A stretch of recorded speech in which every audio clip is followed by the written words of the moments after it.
अहिल्यानगर जिल्ह्यातील कर्जत शहरातील पुरातन हनुमान मंदिराच्या भोवताली गेल्या काही दिवसांपासून अनधिकृतपणे अतिक्रमण वाढत आहे। पुरातन हनुमान मंदिरामध्ये भाविकांना दर्शन घेण्यासाठी देखील आता या अतिक्रमणाचा त्रास मोठ्या प्रमाणामध्ये होऊ लागला आहे। कर्जत शहरातील सकल हिंदू समाजाच्या वतीने कर्जत शहर आज बंद ठेवत रास्ता रोको आंदोलन करण्यात आले। यामध्ये राष्ट्रवादी काँग्रेस पक्षाचे आमदार संग्राम जगताप व भाजपाचे आमदार गोपीचंद पडळकर यांनी देखील सहभाग नोंदवला होता आणि आंदोलनाला पाठिंबा दिला। तर प्रशासनाला संबंधित अतिक्रमणे तात्काळ हटवण्याबाबत सूचना करून प्रशासनाकडून तसे लेखी पत्र देखील प्राप्त केलं। यावेळी उपस्थितांना मार्गदर्शन करत असताना आमदार संग्राम जगताप यांनी जिहाद्यांचे अतिक्रमण खपवून घेणार नसल्याचं देखील सांगितलंय। कर्जत शहरामध्ये आज सकल हिंदू समाजाच्या वतीने रास्ता रोको आंदोलन या ठिकाणी करण्यात आलं होतं।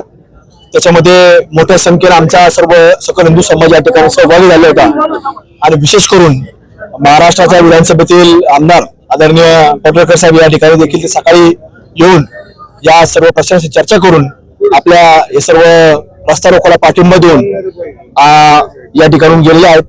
त्यांचे देखील या ठिकाणी मी अहिल्यानगर जिल्ह्याच्या वतीने सकल हिंदू समाजातून आभार व्यक्त करतो। पण हा जो प्रश्न आहे की कुठेतरी मंदिरांवरती होत असणारे अतिक्रमण आणि त्याच्यावरती सातत्याने होत असणारे कुठेतरी वेगवेगळे दावे की जागा आमची आहे, हे देवस्थान आमचं आहे, म्हणजे हे त्याच्यावरती कुठेतरी एक संशय येतो आणि या माध्यमातून ते देखील लोक सिद्ध करतात की आम्ही सुद्धा एक हिंदूच आहोत आणि आमचा जुना जो काही वारसा आहे तो हिंदू आहे।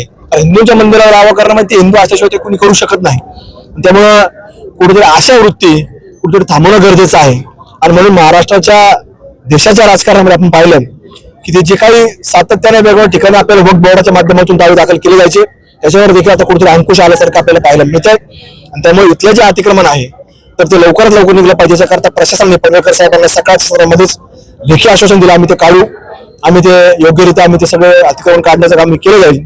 या ठिकाणी त्यांना काही स्थानिक लोक सातत्याने पाठीशी घालतात पण त्याला लक्षात येत नाही की हा भाईचारा हा आपल्या कुटुंबाच्या आणि घरापर्यंत आल्याशिवाय राहणार नाही, तो आपल्या कुटुंबाला कुठेतरी अडचणीत आणणार आहे।